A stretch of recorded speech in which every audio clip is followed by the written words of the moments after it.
Alright guys, I witnessed round 2 happening just a few minutes ago. So, figured I'd show you. That is round 2 from what I caught anyways. I want to say it was about 6 days ago that I saw them for the first time locking up.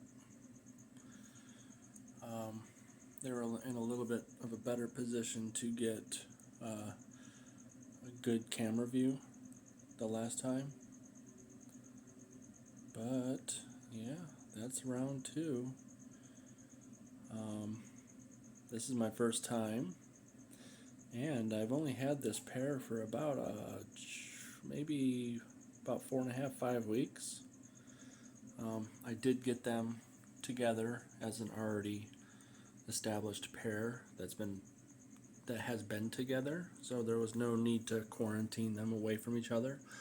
Although, even though they were hanging out together when I got them, I did give them about, I want to say about 2.5, 3 weeks apart before I went ahead and opened this little porthole.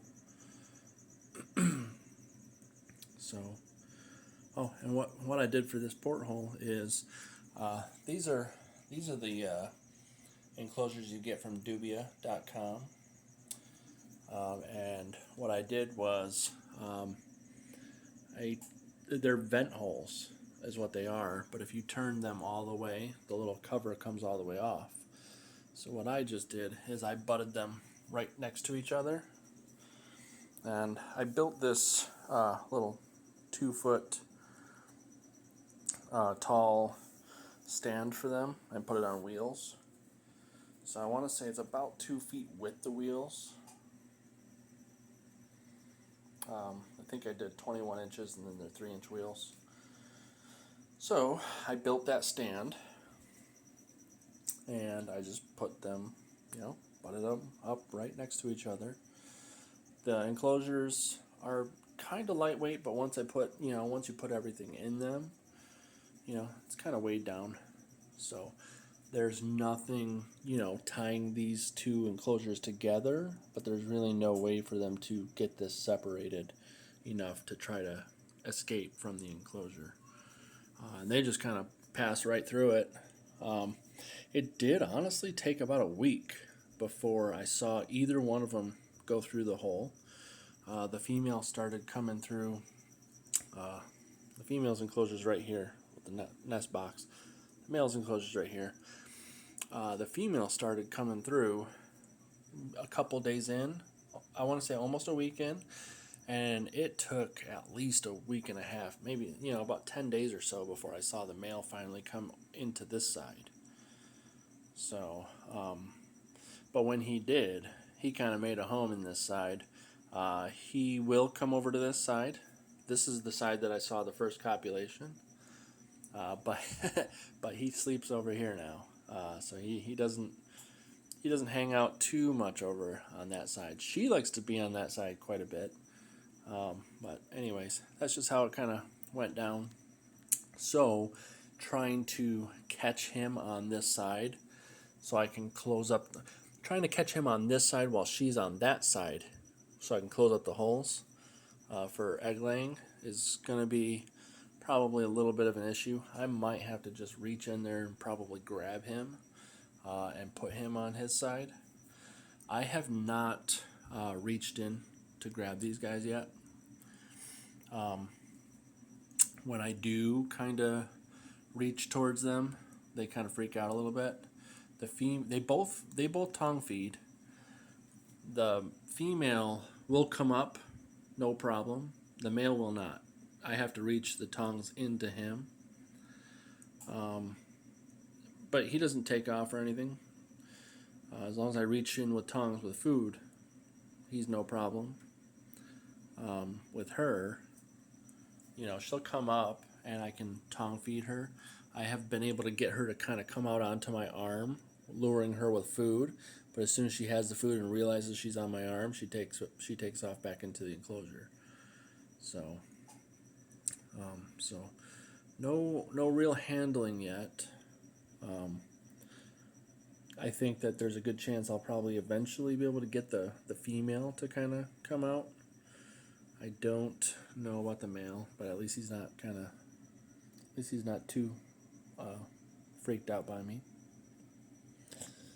Glass is a little splotchy from all the raining. I have this misting system right here that likes to splash right in this area. So, yeah, pretty neat. With any luck, this is here's a general overview of how I set up the cages. Cork bark, cork tubes, the branches I used from trees in my backyard. Then there's a couple of houseplants. I can't remember what they were, but these are basically houseplants. They've been holding steady pretty well. Definitely the monitors have been beating them up a little bit, especially this one. This one's getting kind of thrashed. So I don't necessarily expect them to stay alive. I did keep them in their pots because I'm using coconut chip and sphagnum moss as the base, and I have dirt in. Oh, it looks like somebody's been digging. Oh shit. Okay, interesting. So that's the first time I've seen any digging in that hole. So I'll have to check that out. I would assume that, well, I don't know which one was doing the digging. I would assume that she should have been doing the digging to kind of figure out where she's going to lay her clutch. She has definitely looked pretty puffy. She started looking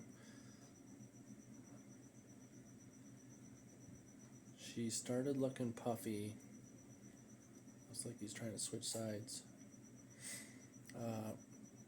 She started looking puffy a few days before I caught the first copulation. So it is possible that they copulated before that and I didn't catch it. I don't know. But like I said, she started looking a little bit puffy. So, yeah. Yep, there he goes. He's switching sides. Gotta get the other peen some action. Go with your bad self, boy. And she's going ahead and giving it up. See how she got her tail up like that. She's giving it up for him. So, yeah. So, anyway, yes, that should be probably her digging in there today. Like I said, that was the first time. It's just dirt in there right now. I bought some play sand, so I'm going to go ahead and try to mix up tonight after they go to sleep, which they usually go to sleep kind of early.